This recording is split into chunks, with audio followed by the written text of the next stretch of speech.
absolutamente nada en la película, está ahí de ambientación, ¿sí? O el protagonista está comprando algo en un almacén y simplemente el extra dice, ¿en qué le puede ayudar? Y es lo único que dice en la película, ¿sí?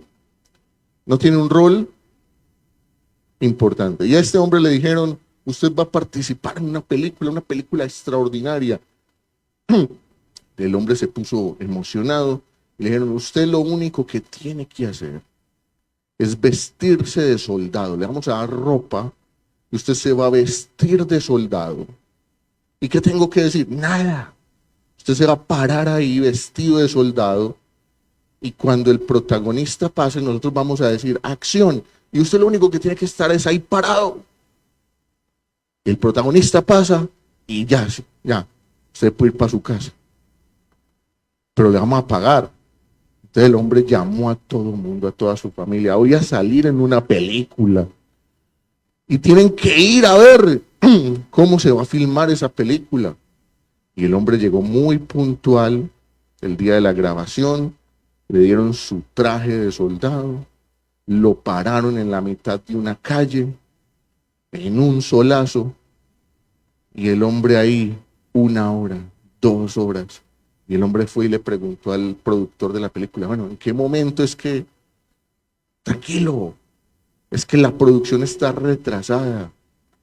En un momento va a pasar el protagonista y usted va a estar ahí parado, como todos esos otros soldados que están ahí. Y el hombre con ese calor desesperado, esperó 3, 4 horas y se sentó por allá en una esquina a tomar agüita. Pasó el protagonista, todos los soldados parados, y él quedó ahí tomando agüita. El director de la película, cuando hizo el corte, dijo, no, sáqueme en ese soldado que está tomando agua, que ese no me sirve en el corte de la película. Y el hombre perdió su tiempo y nunca apareció en la película. No pasa así en la película de Dios, en donde muchas personas pueden ser llamadas a esa gran película, llamémoslo así, pero algunos se pueden comportar como ¿qué? Extra. ¿Sí? ¿Qué pasó con ese extra? Se extravió. Se perdió. En la Biblia, el Señor Jesús narró una historia parecida con las 10 vírgenes. ¿Se cansaron de qué? De esperar. ¿Sí? Pero el Señor nos ha dado a nosotros un rol mucho más protagónico que un extra. Pero muchos de nosotros, aún llamados por Dios para actuar en esta película, actuamos como extra y nos perdemos del corte final. Hay personas que pasan en la vida como si Dios no hubiese todavía pasado por su vida, como si Dios todavía no hubiese transformado su vida. Y algunos se la pasan quejándose de la tragedia de este mundo y se les olvida el propósito con el que Dios los llamó.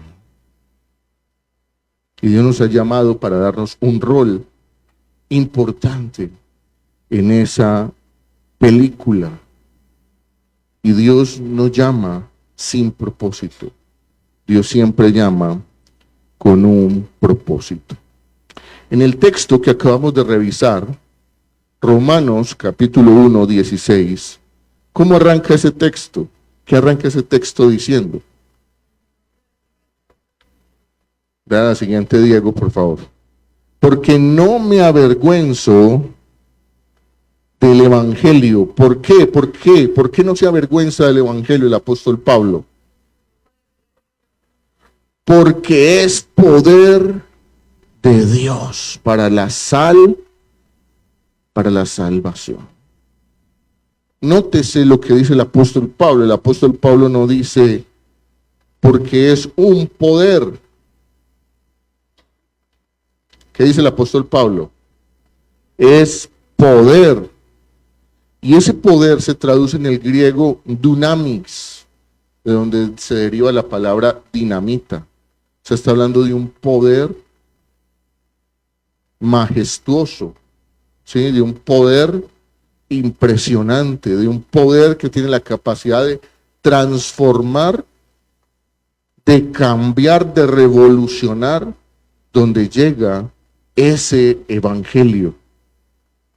Y el apóstol Pablo dice, yo no me avergüenzo del evangelio porque es poder, ¿sí? Muchas personas hoy en día sienten vergüenza del evangelio. Se avergüenzan de vivir en el evangelio.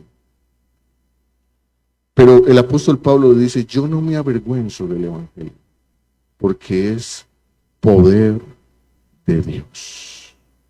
Y cuando nosotros tenemos esa convicción de que nosotros tenemos poder de Dios, entonces nuestra manera de vivir y de mostrar a otros a Jesús es totalmente diferente.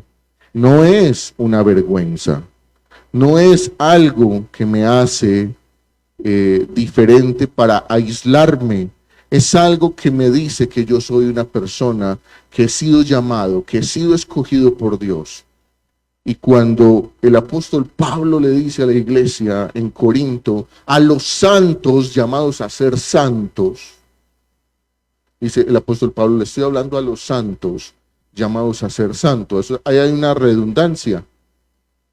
Pablo está diciendo, estoy llamando a los escogidos para que vivan conforme a quien los escogió. Santos llamados a ser santos.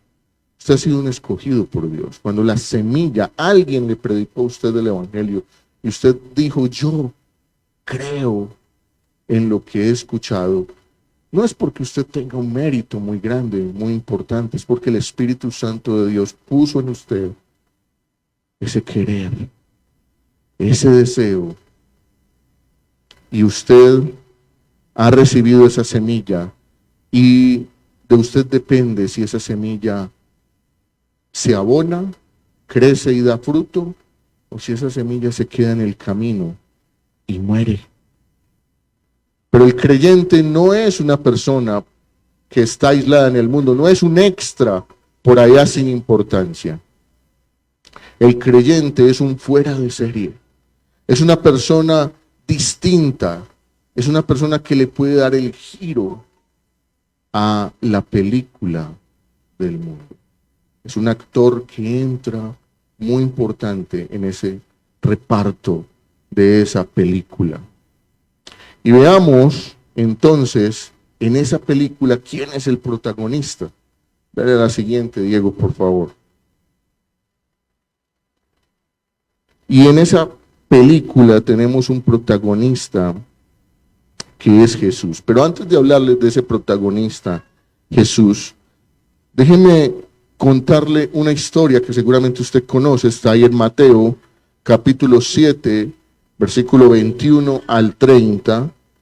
Una historia que seguramente usted conoce, pero que vamos aquí a recordar rápidamente.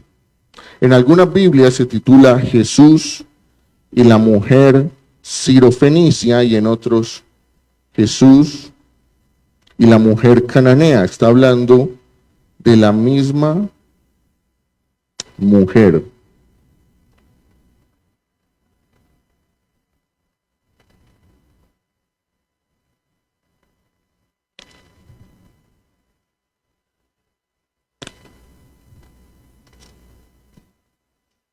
Esperen que pare que la cita no corresponde.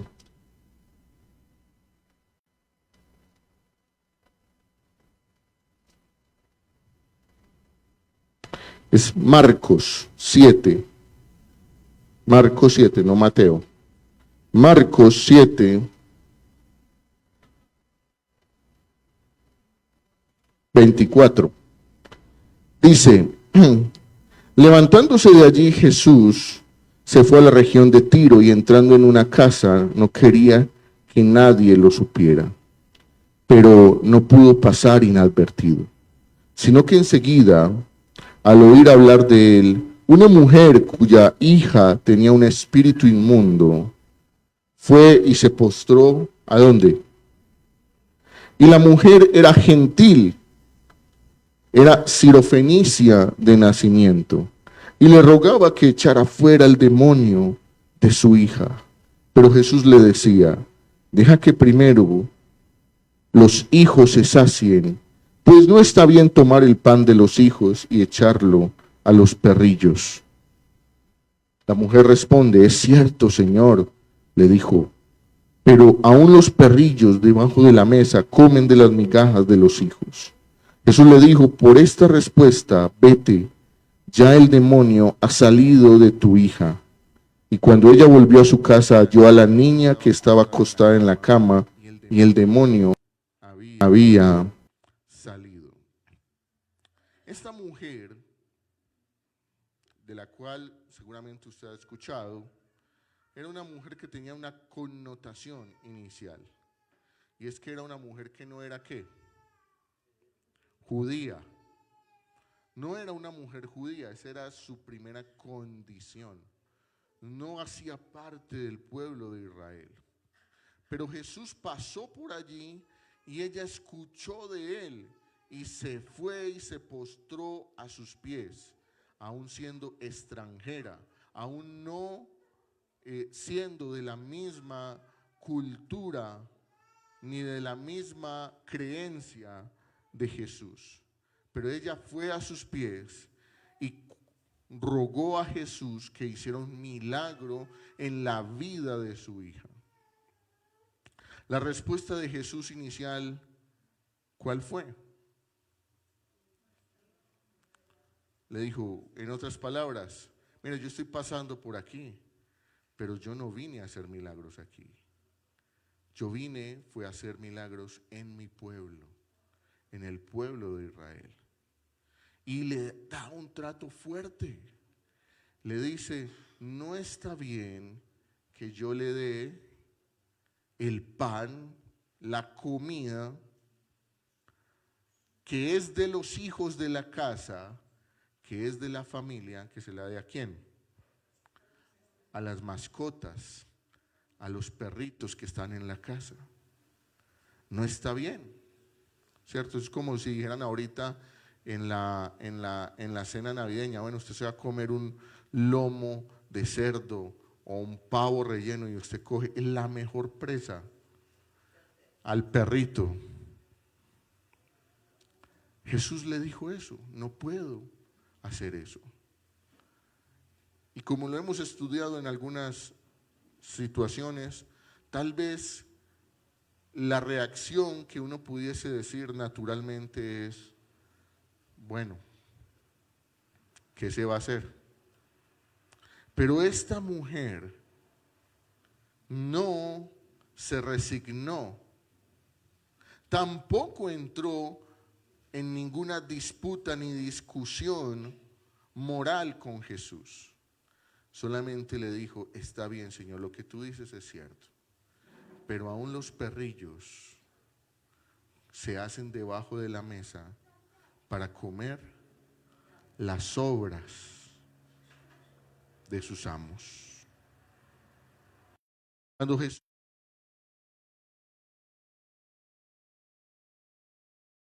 hace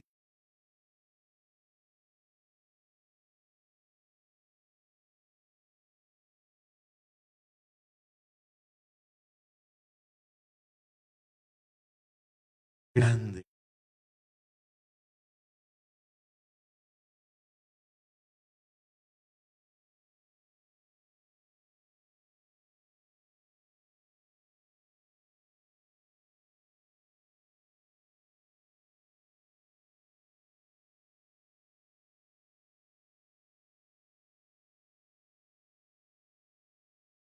importante delante de Jesús. Ahora, lo bonito de la Biblia es que nos pone personas del común como protagonistas de grandes historias de fe. La mujer cananea no era una profetisa, la mujer cananea no era una reina, la mujer cananea no era alguien importante.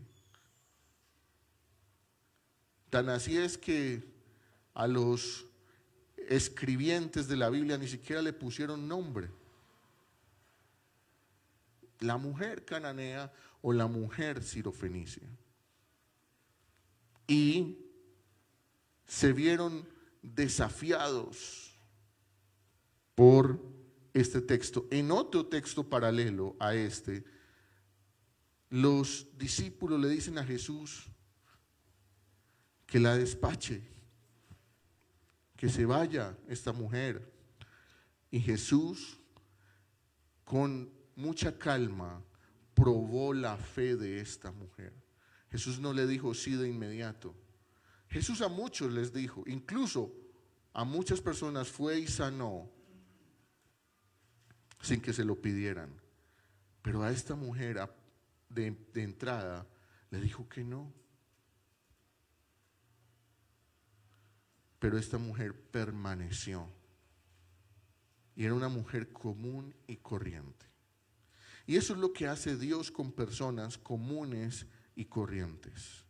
Cuando tienen fe en Jesús, pueden ver milagros que otros ricos y poderosos no han visto, ni verán. Señor, llevo tanto tiempo desempleado y no sé cómo ha llegado el mercado a mi casa, no sé cómo los servicios se han pagado. Y pues un rico dirá, nunca sé qué es que no haya ingresos en mi casa. Y porque yo soy muy inteligente y muy capaz. Pero personas de un común y corriente pueden ver obras que otros no han visto. Y esta mujer podría haber pasado como una extra en la historia bíblica. Tal vez si esta mujer se hubiera acercado a Jesús, Jesús le dice lo que le dijo y ella se hubiera apartado en el camino, ni siquiera hubiera quedado registrada en la Biblia. Pero a partir de la fe de esta mujer, Dios nos permite conocer lo importante de perseverar en nuestra fe y del poder de nuestra fe y del poder que tiene poner nuestra fe en el Evangelio de Cristo Jesús. De ese Cristo Jesús, que es el protagonista de esta gran historia universal. Si uno coge los libros de la Biblia, los 39 libros del Antiguo Testamento, los 27 libros del Nuevo Testamento, se da cuenta que hay un protagonista central en la palabra. Y ese personaje es Jesucristo. Y Jesucristo, la siguiente, Diego, por favor, es el protagonista de esa historia. Déjalo ahí, no lo vas todavía a darle el siguiente clic. Y Jesús, cuando vemos la historia de Jesús, Jesús vino a 5 cosas muy importantes. Y todas empiezan por la R, las 5 R's de Jesús. ¿Usted sabe cuáles son las 5 R's de Jesús? ¿Ah? Bueno, hoy vamos a aprender 5 R's de Jesús. Dale ahí, Diego. La primera está en 2 Corintios, capítulo 5, versículo 17. Jesús vino a restaurar. Restaurar. ¿Restaurar qué? Restaurar una relación rota entre Dios y el hombre. En 2 Corintios 5, 17 nos dice el texto: de modo que si alguno está en Cristo, ¿qué? Nueva criatura es. Las cosas viejas pasaron, he aquí todas son hechas nuevas. La restauración consiste en reparar, en remodelar, en volver algo que estaba desgastado, viejo, dañado, nuevamente a una apariencia de nuevo. ¿Sí? Eso es restaurar. Cuando dicen, vamos a restaurar unos muebles, es porque los vamos a volver a poner como si fueran de vitrina nuevamente. ¿Sí? Restauración. Había una relación rota entre Dios y el hombre por causa del pecado. Jesús vino a restaurar. Si alguno está en Cristo, ¿qué? Nueva criatura es. A eso vino el protagonista de la historia bíblica, de esta película, a restaurar. Lo segundo, revelar. ¿Revelar a quién? Al Padre. En Juan 14:9 dice, si me conocéis a mí, conocéis a mi Padre. Jesús vino a revelarnos a un Padre que quiere darnos salvación. A través de Jesús conocemos el amor del Padre hacia nosotros.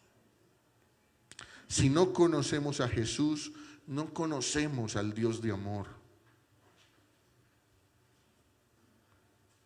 Si quitamos a Jesús de la ecuación bíblica, si lo quitamos de la película de la Biblia, Jesús, vamos a entender a un Dios que es justo, que es poderoso, pero que el que peca, ¿qué? Se muere. Pero cuando conocemos a Jesús, conocemos el amor del Padre hacia nosotros.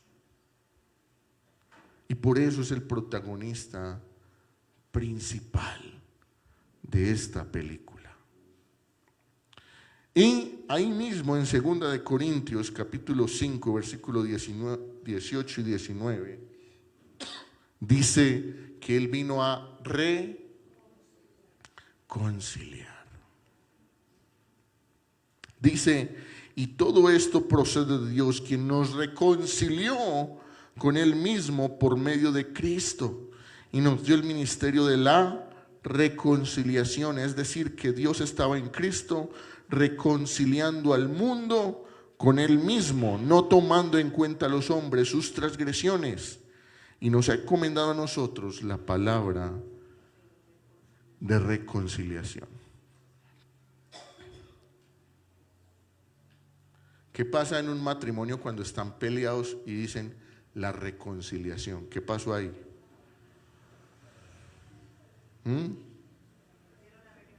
Se volvieron a arreglar. ¿Qué tiene que pasar en la reconciliación para que sea una verdadera reconciliación? El perdón, ¿cierto? Entonces Cristo vino a perdonarnos. Él se ofreció en perdón por nuestros pecados. Eso significa que para usted iniciar una relación con el Padre, para usted iniciar una relación con Dios, para usted tener una relación con el Espíritu Santo, ¿qué tiene que haber pasado primero? El perdón a través de Cristo. El perdón, el arrepentimiento. Por eso, si las personas no se arrepienten de su vida y piden perdón a Dios, no han sido reconciliados con Dios. Y si no han sido reconciliados, no han sido restaurados. Y si no han sido reconciliados, no se les ha revelado el amor del Padre.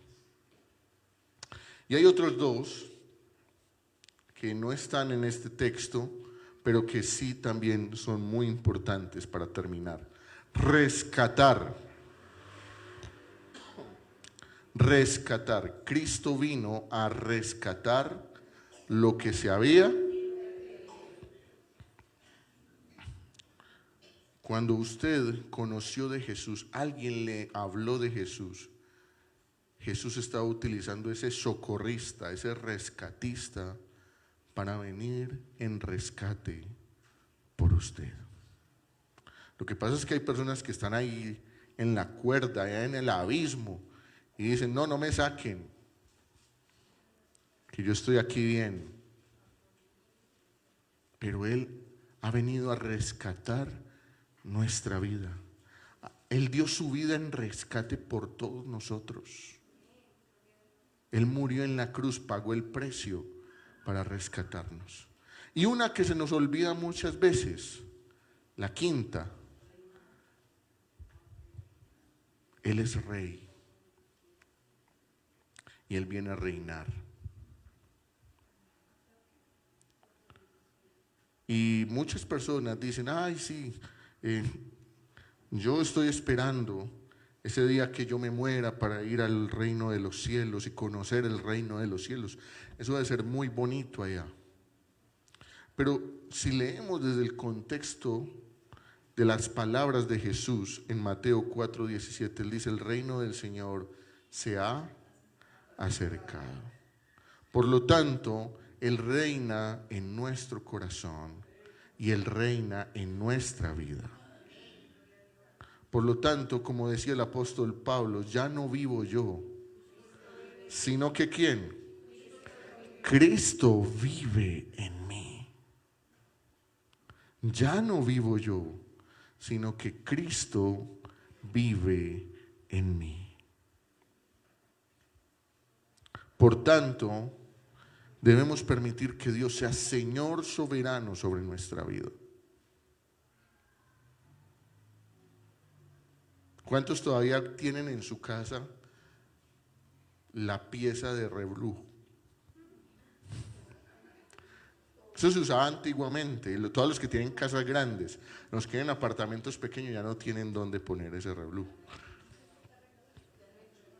Pero hay gente que tenía un cuarto destinado o una terraza, un pedazo de la terraza. Y ahí va toda la herramienta, todo lo que sobra. Y hay gente que es más acumuladora y dice, algún día necesitaré ese tubo, ese pedazo de llanta, ese pedazo de cable, y eso pasan los años.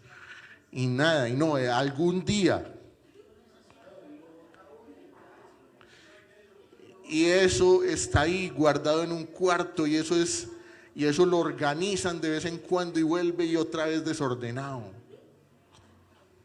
Hay personas que todavía en su corazón tienen un cuarto de reblujo y no permiten que Jesús sea rey sobre toda su vida. Señor, sé rey sobre mi vida, pero en este cuarto no organices mi vida. Y Él es rey. Él es rey sobre nuestro corazón, sobre nuestra vida. Y Él va a reinar un día sobre todos. Ese es el protagonista de la historia. Y ese es el protagonista que estamos convencidos que va a regresar por su iglesia. Y el final de esta película es un final en el que Cristo gana al final de la batalla.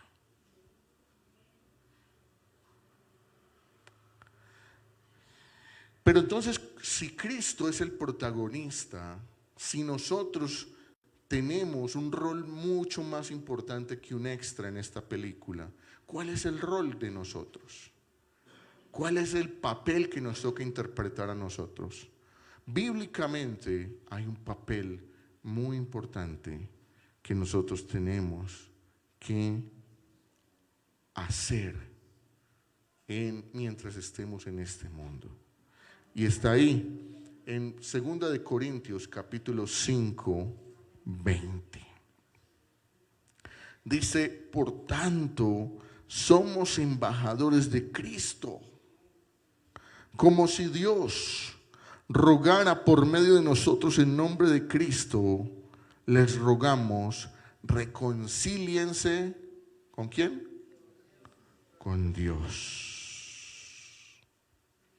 ¿Cuál es el rol? Embajadores. ¿Y qué es un embajador? ¿O quién es un embajador? ¿Quién? Que representa, ¿qué más? Ojo, que un embajador, esto es de muy vieja data, el embajador era el emisario, el representante del rey o de un gobierno en otro país o en otro gobierno. ¿Sí? Entonces cuando dicen el embajador de Estados Unidos en Colombia, ¿es un colombiano? Es un estadounidense. ¿Y en dónde vive? En Colombia. ¿Pero de quién recibe órdenes? Del gobierno de Estados Unidos. ¿Y qué hace? ¿Qué ejecuta aquí en Colombia? Representa. Entonces protege a los estadounidenses, a los ciudadanos estadounidenses que están aquí en Colombia, ¿cierto? Representa en reuniones importantes a su gobierno. Trae anuncios de ese gobierno al gobierno colombiano. Es un embajador, es un representante que no pertenece a este país, que pertenece a otro país, pero vive en este país. Y claro, el embajador de Estados Unidos en Colombia le tocará comer bandeja paisa. Pues sí, claro, le toca comer bandeja paisa, porque entonces, pero es una persona que responde ante su gobierno. Y debe ser una persona que no puede ser vista por ahí haciendo cosas que no representan a su gobierno. Usted se imagina un embajador de Estados Unidos que lo cojan en Colombia saliendo a las 4 de la mañana de una discoteca, o que lo vean con 3 o 4 mujeres, o que lo vean consumiendo droga. ¿Qué pasa con ese embajador? Lo sacuden. Y Pablo utiliza la palabra embajador.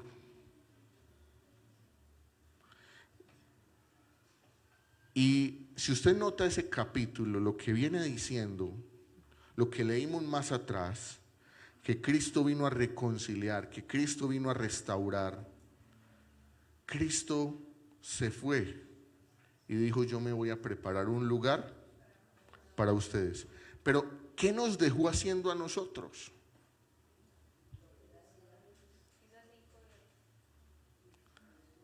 Decirle a las personas que Él vino a restaurar, rescatar, reconciliar, a reinar. Y ese es nuestro rol. Y nuestro rol es mostrar a Cristo en donde estemos y creer que somos del reino de los cielos. Pablo dijo: mi ciudadanía no está aquí, mi ciudadanía es celestial. Y usted y yo somos ciudadanos de ese reino. Somos ciudadanos de ese reino. Por lo tanto, nuestro reino es mejor que el reino en el que vivimos.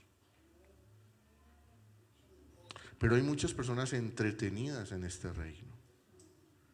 Entretenidas. Pensando que es mejor lo que ofrece este reino que lo que ofrece el reino celestial. Y están siendo malos embajadores de ese reino. Y no están cumpliendo a cabalidad. Nótese que Pablo utiliza una palabra, embajador, no refugiado. ¿Qué es un refugiado?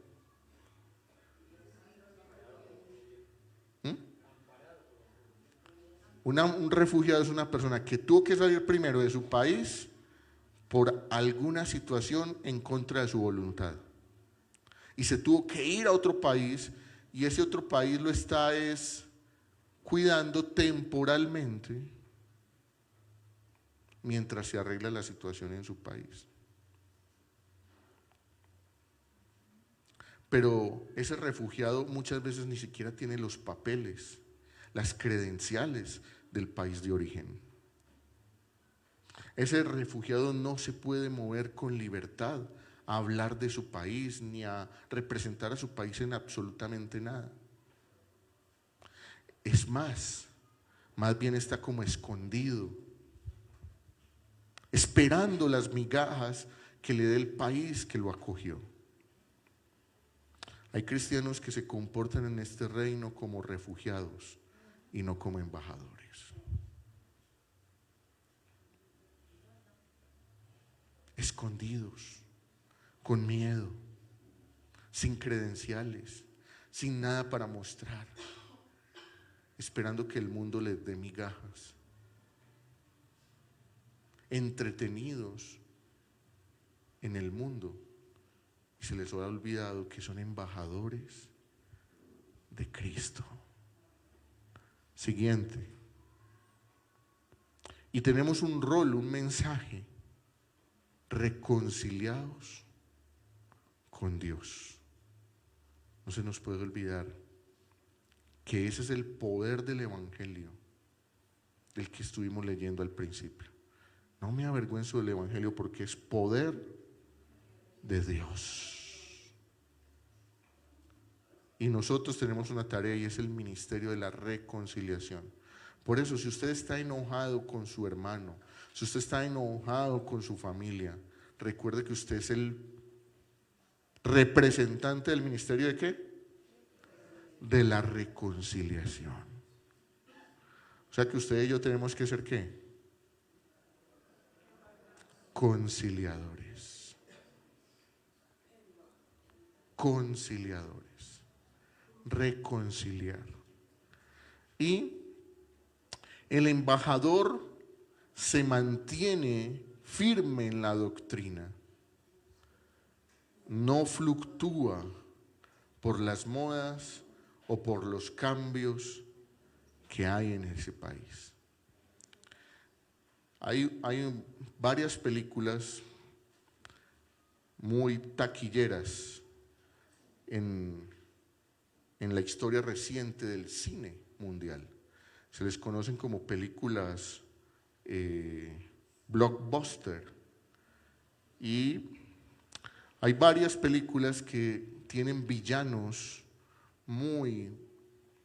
que sobresalen mucho, que son villanos muy importantes en la película, ¿sí? Entonces hay películas hay una película muy famosa como Star Wars o La Guerra de las Galaxias, ¿sí?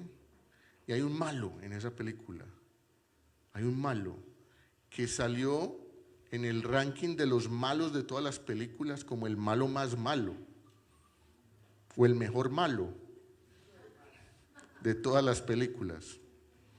Y este es un hombre que utiliza un traje negro, una capa, y le dicen Darth Vader. Y este hombre ha sido considerado el mejor malo de las películas porque tiene una historia detrás. La historia, para los que no conocen la Guerra de las Galaxias, es una historia entre los que defienden la luz y los malos, que son los del lado oscuro de la fuerza. Y Darth Vader, cuando era niño, cuando era joven, era del lado de la luz, del lado bueno. Y el giro más importante en esa película es porque hay un hombre, hay un maestro que logra corromperlo. Y su corrupción no es de un día para otro, sino que es paulatina. Él empieza a cuestionar el lado de la luz. Pero ¿por qué los de la luz se comportan así?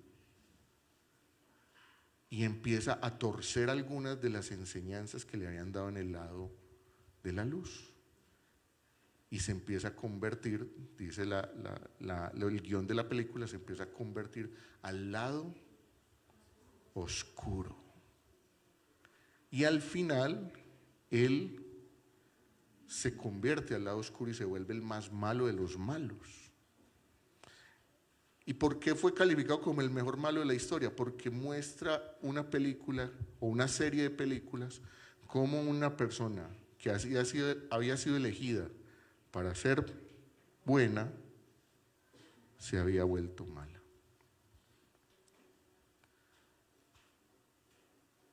Y ese es el prototipo del mejor malo de la historia de las películas. Hay muchas personas que han sido llamados a ser embajadores de Cristo, a ser embajadores audaces, que Dios ha puesto la semilla de la palabra en ellos. Pero hay muchos que se han dejado seducir por el lado oscuro. Y nosotros en la vida real, no en la película, en la vida real, sí tenemos un enemigo que permanentemente está seduciendo a los que han sido llamados y escogidos por Dios. Y empieza así, con pequeñas corrupciones, a decir, eso no es tan malo. Decir una mentira, eso no es tan malo. Engañar a tu esposo, ocultarle información a tu esposa, eso no es tan malo. Salir con otra persona, eso no es tan malo.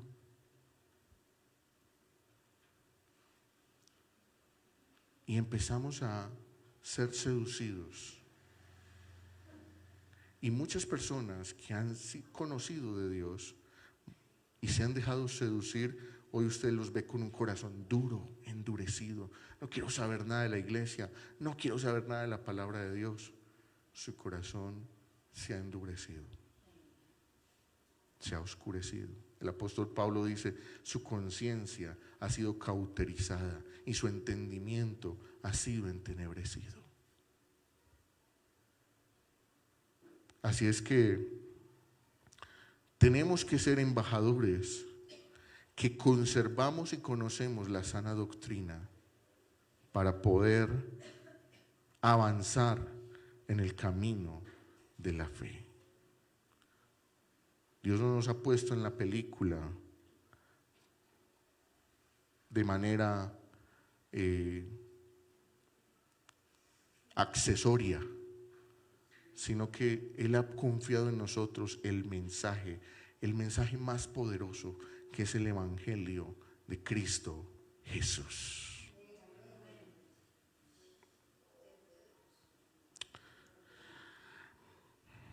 Y cuando hablamos de personas audaces, embajadores audaces, se le viene a uno a la mente otra persona, como ahorita mirábamos la mujer sirofenicia. Y recuerdo en el Antiguo Testamento a Nehemías. En Nehemías, capítulo 2, se nos narra la historia de un hombre que es copero del rey.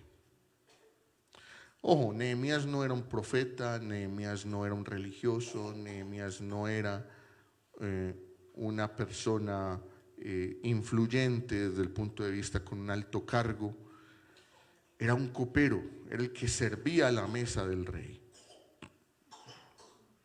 Y este hombre, cuando conoce de la situación del pueblo, que Jerusalén había sido sitiada y la ciudad había sido derribada y que la ciudad estaba destruida y su pueblo estaba sufriendo, pidió a su rey, a su jefe, que le permitiera ir a Jerusalén a ayudar.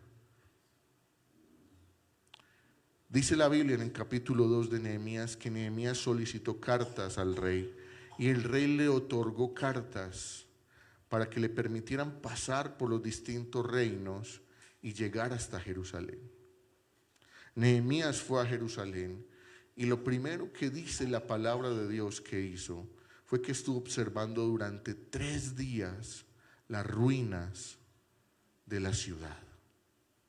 Observó cada espacio de la ciudad, cómo había sido destruido y cómo había sido destruido el templo y cómo habían sido destruidas las casas y cómo habían sido tumbadas las murallas. Y cuando dio 3 días la vuelta y conoció, llamó al pueblo y los animó y los motivó a construir, a reconstruir la ciudad. Pero lo que me llama la atención de Nehemías es que Nehemías hizo algo muy difícil para hacer. Lo más fácil era que Nehemías dijera, bueno, esta ciudad está destruida, vamos a comenzar reconstruyendo el templo. Eso era lo más cristiano. Vamos a reconstruir el templo porque vamos a adorar a Dios. Y si adoramos a Dios, Dios nos va a proteger y Dios nos va a bendecir.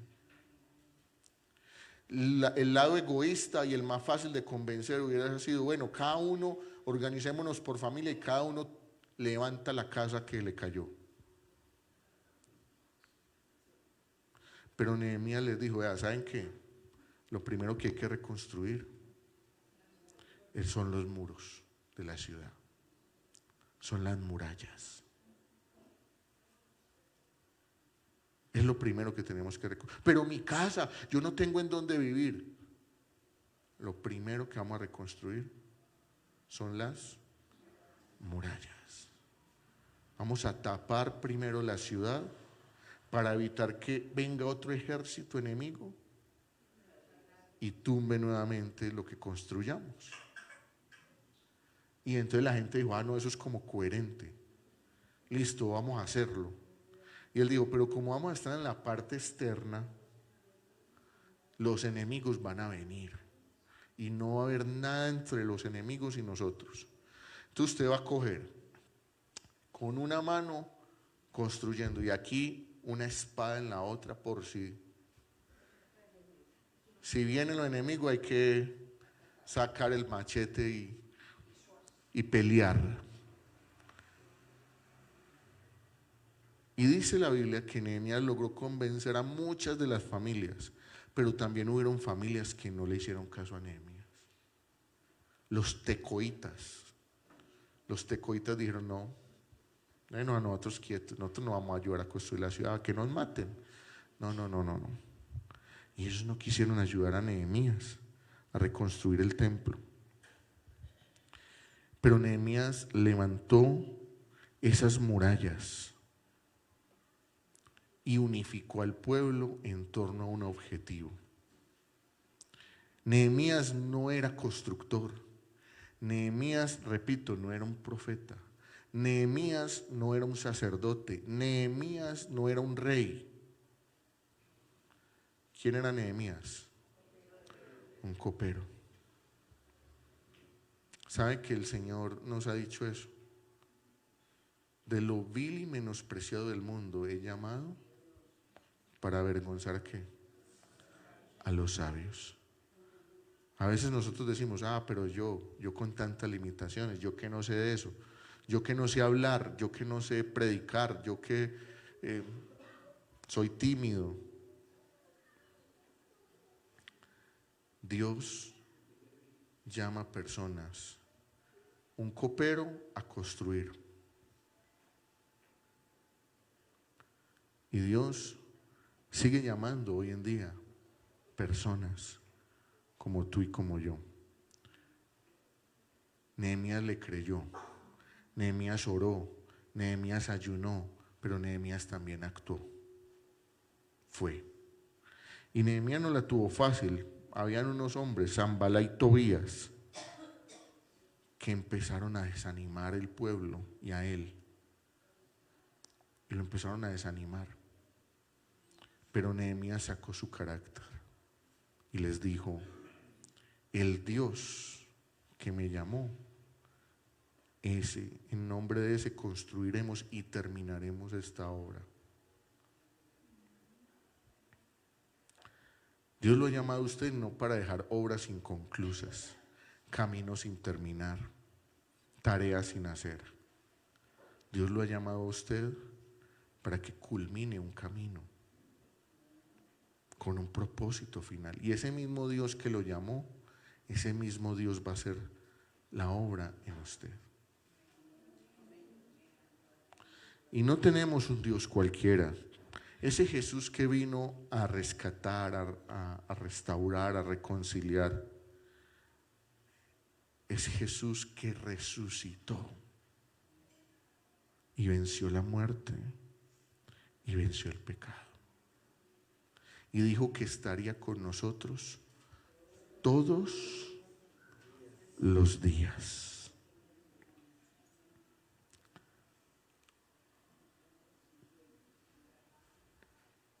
Pero tenemos que actuar cuando Él nos llama.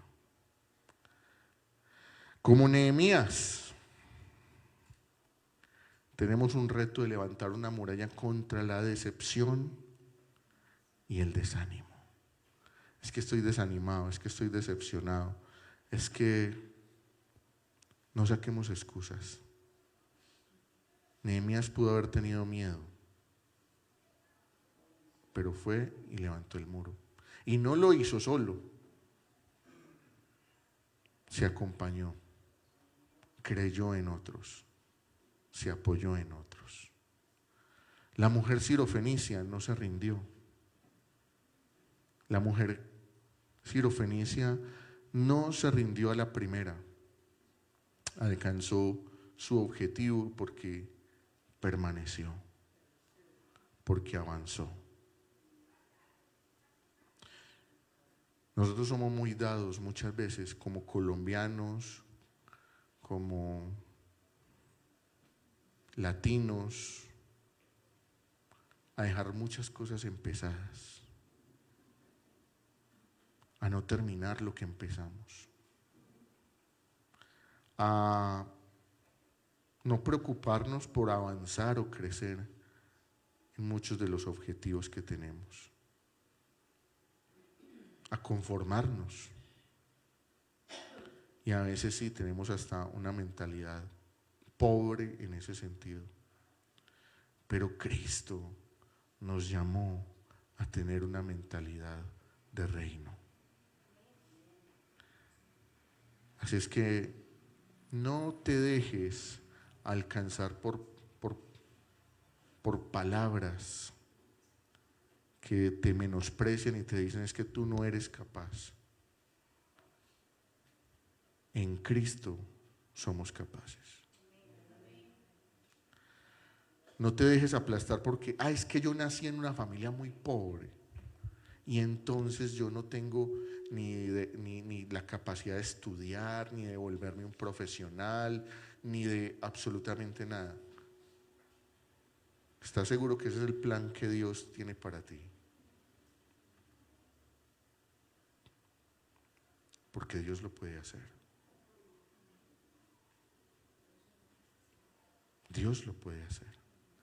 Es que yo nací en un hogar muy difícil, yo no tuve papá, y vas a repetir la misma historia.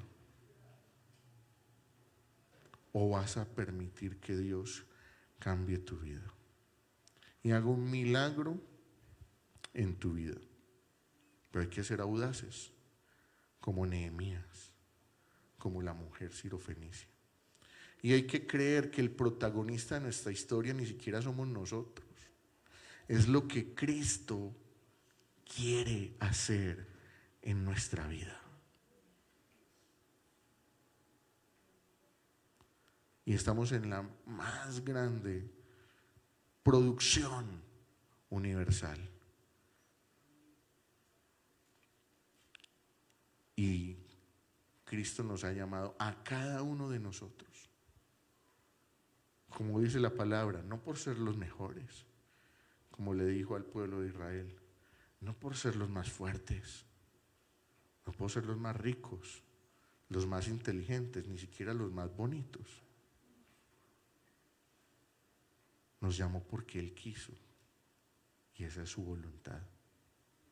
Y aquí estamos.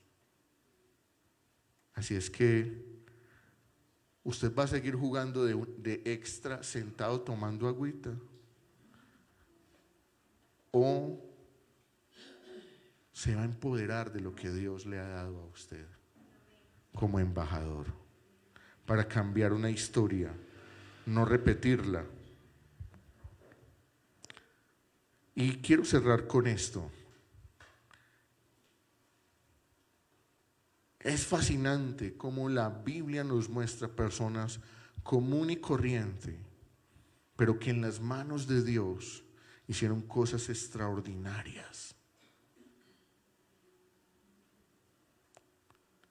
Porque creyeron en que Él podía hacer cosas nuevas y diferentes.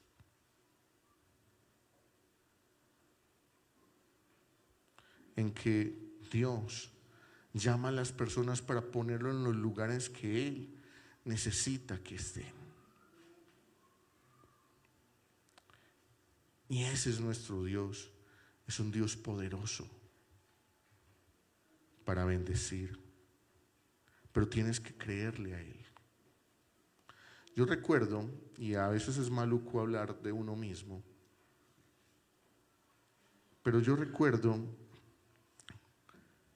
cuando hace poco que estaba joven, que yo tuve siempre en mente cuando estaba terminando mi colegio, yo iba a, bueno, ¿qué voy a estudiar? Yo recuerdo que mi mamá quería en algún momento, mijo, pues usted por qué no estudia algo así como comunicación, que usted sea un locutor de radio, esos que hablan bien bonito. Yo no sé ella por qué, porque a ella le gustaba mucho escuchar radionovelas en ese momento. Y ella quería que, pues, alguna vez me expresó, y yo no, pero yo, eso no, eso como que no va conmigo. Y mi papá me decía, mijo, vea, estudie odontología. Los odontólogos no se varan. Y yo tenía un problema, de hecho todavía lo tengo, es que cuando yo veo sangre, me mareo. Entonces, nada de la medicina funcionaba conmigo.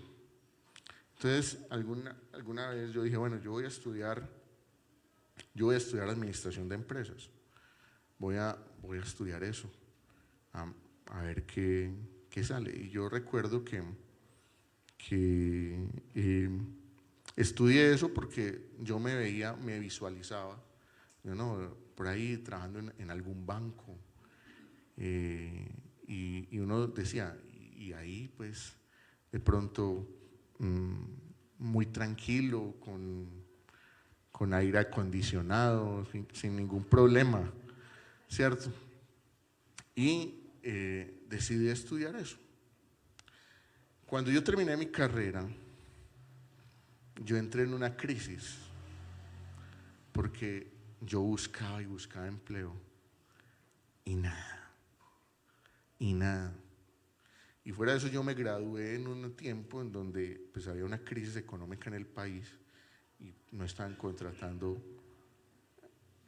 profesionales. Entonces yo me iba para las empresas y yo borraba mis títulos, bachiller, a ver si me dan trabajo de cualquier cosa. Entonces una vez recuerdo que llevé mi hoja de vida a Sofasa y en Sofasa me dijeron, no, pues usted tiene una hoja de vida muy buena, venga, usted va a ser operario. Y yo, listo, me le mida lo que sea. Y después me preguntó la psicóloga, pero usted sí es bachiller. Y por dentro la conciencia, el Espíritu Santo le dice, vas a seguir diciendo mentiras. Y entonces yo le dije, no, yo estudié en la universidad, pues que yo no consigo trabajo. Entonces yo me dijo, no, usted no nos sirve en el trabajo, no aplica. Entonces más bien yo le devuelvo sus papeles y usted se va. Entonces yo llegué a pensar, y recuerdo que una vez llorando yo le decía al Señor, yo creo que yo esto que estudié perdí mi tiempo.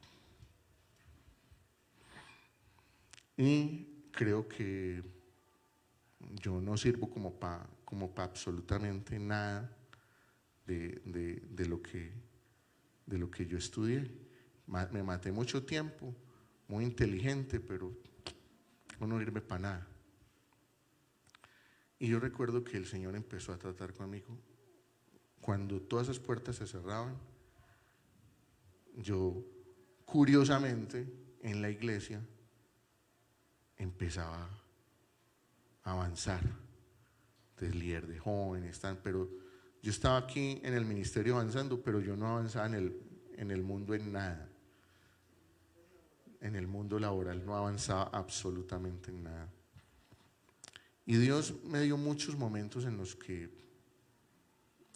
yo quería tirar la toalla y yo decía, pero ¿por qué se abren estas puertas y otras no? Y muchos de ustedes saben, algunos de ustedes, la mayoría saben, que incluso por el desespero, pues uno ennoviado con ganas de casarse,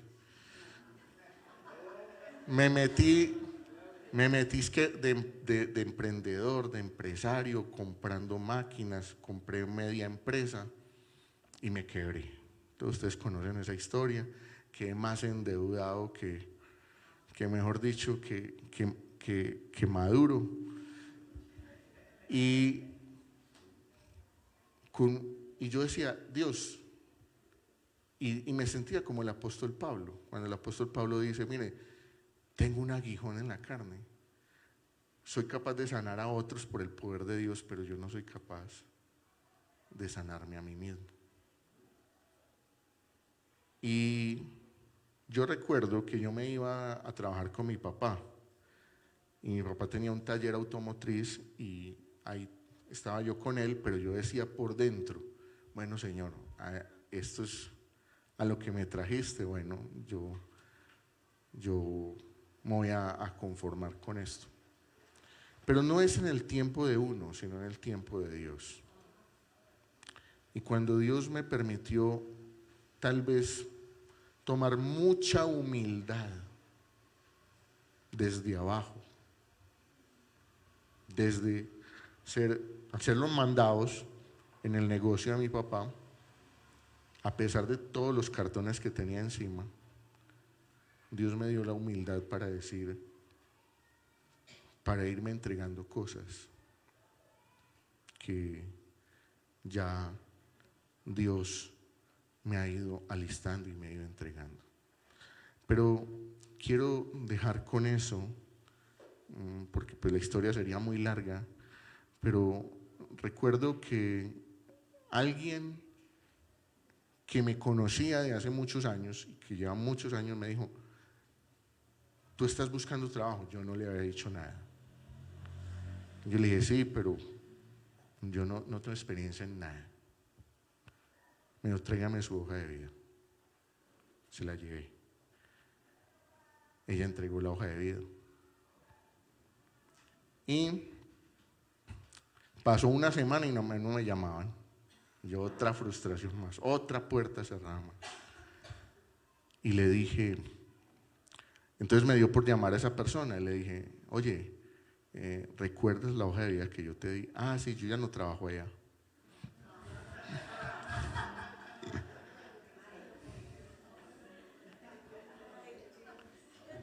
Y yo, bueno, a seguir esperando en el Señor, a seguir esperando. Al siguiente día me llamaron y me dieron un contrato por 3 meses, que luego se volvió 13 años y que luego me permitió ir a otros lugares. Tal vez no fui locutor como quería mi mamá, pero bueno, ya he salido en televisión y he hecho programas como comunicador.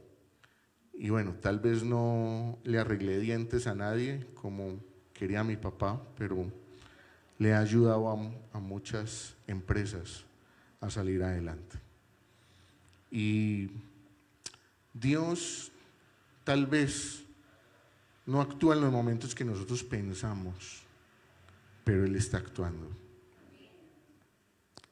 La mujer sirofenicia no recibió una respuesta inmediata. Nehemías no vio de inmediato la ciudad reconstruida. Todo fue un proceso, pero se dejaron utilizar por las manos de Dios. Y yo le digo hoy a los más jóvenes que están hoy escuchando este mensaje: no se separen de la mano de Dios, porque Dios tiene objetivos mucho más grandes de los que tú piensas. Y puede que en este momento veas escasez, veas como que esto no tiene gracia, como que las personas no te valoran, como que vales muy poco. Yo recuerdo que en ese tiempo yo fui hasta lechero, me tocó ir a repartir leche y me cerraban las puertas así en la nariz y me decían: hoy no vamos a dejar leche, usted vino muy tarde, pan. Y uno se sentía humillado.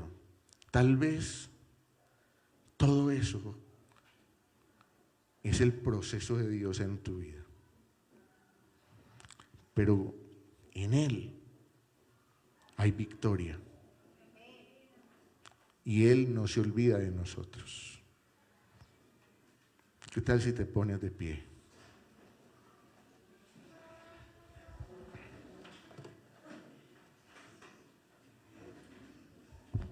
Y cierras tus ojos ahí donde estás.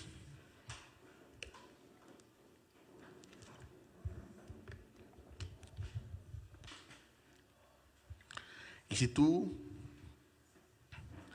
te has sentido que en esta película de tu vida estás como el extra, esperando, y nada que pasa al protagonista, y nada sucede, y estás aguantando sol, y estás cansado, y estás abatido, y tal vez estás decepcionado, aburrido, triste. Hoy te quiero recordar que Dios es un Dios que cumple,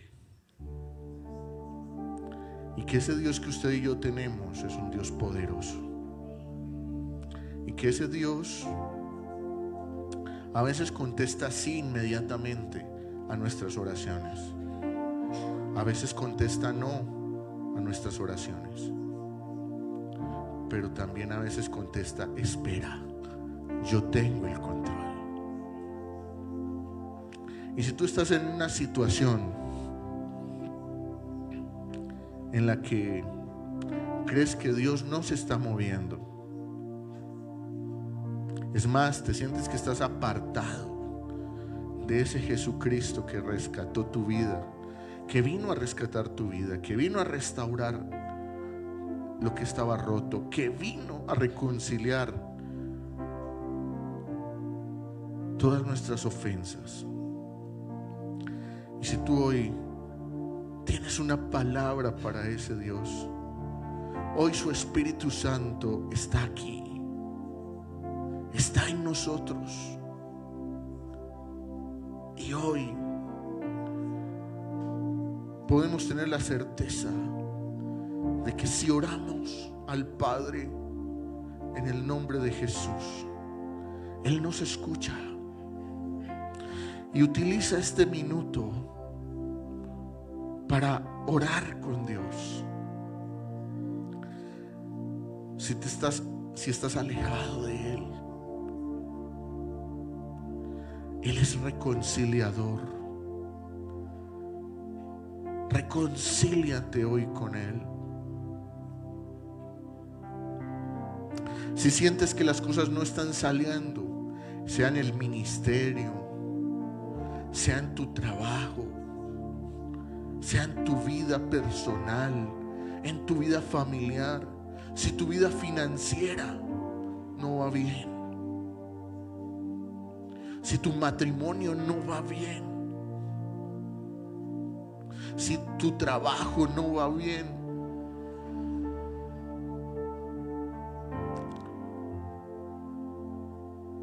hoy pon esa carga en Él.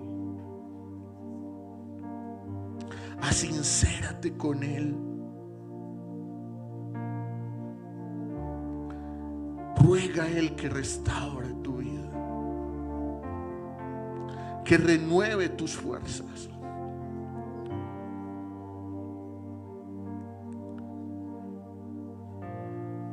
Y si hay algo que tú tienes que cambiar,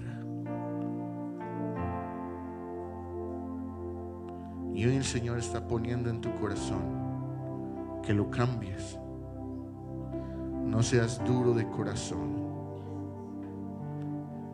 Reconoce delante de Él lo que debes cambiar y lo nuevo que debes hacer.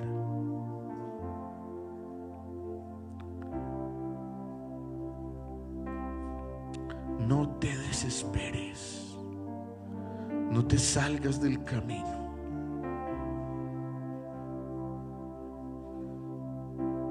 No te salgas del camino que Él ha trazado. No pienses en volver atrás. El camino parece despejado allí, pero no hay un mejor lugar que la cobertura de su mano. No cambies lo que Dios te ha dado por las migajas que te ofrecen afuera. Espera en Él y Él hará. Dios y Padre bueno, en esta mañana queremos terminar este tiempo, Señor, diciéndote, oh Dios, que esperamos en ti, que queremos confiar en ti, Señor, que queremos poner nuestra fe en ti, Señor. Tú sabes lo que sucede en mi vida, tú sabes lo que sucede en esta situación, Señor, donde no sé qué decisión tomar, donde a veces me desespero, donde a veces no tengo paz. Pero Señor, yo ruego a ti que me ayudes, que yo pueda ser un embajador audaz de tu reino, que yo confíe, Señor, en que tú tienes el control, que yo pueda ser una persona que actúe no como refugiado, sino como embajador, que yo pueda ser una persona, Señor, que actúe, que tome las riendas de mi vida y que deje, Señor, que tú seas el director de mi vida. Pastoréame, Señor, pastoréame y ayúdame a caminar tomado de tu mano, Señor, porque sin ti nada podemos hacer. Ayúdanos a terminar este año tomados de tu mano, Señor, conociendo tu voluntad en nuestra vida todos los días, aprendiendo de ti, Señor, siendo humilde, sabiendo, Señor, esperar a que tú abras la puerta que se debe abrir. Señor, en tus manos nos encomendamos, en tus manos ponemos nuestra vida, Señor. Y yo oro por esta iglesia, por este redil, Señor. Oro por cada hermano, cada hermana, Señor, para que tú bendigas su vida, Señor, para que tu Espíritu Santo le guíe a tomar buenas decisiones, Señor, para que en su corazón esté la paz que solamente tú sabes dar, Señor, y para que seamos personas llenas de tu Espíritu para mostrar a otros la luz de Cristo y el poder de tu Espíritu Santo. Señor, te damos gracias. Bendice cada hermano, cada hermana al salir de este lugar. Llévale con bien hacia su casa, hacia el lugar, Señor, donde debe desplazarse. Guárdales de todo mal y peligro en esta nueva semana que comienza. Entusiásmanos, Señor, más y más, porque queremos, Señor, ser tus seguidores.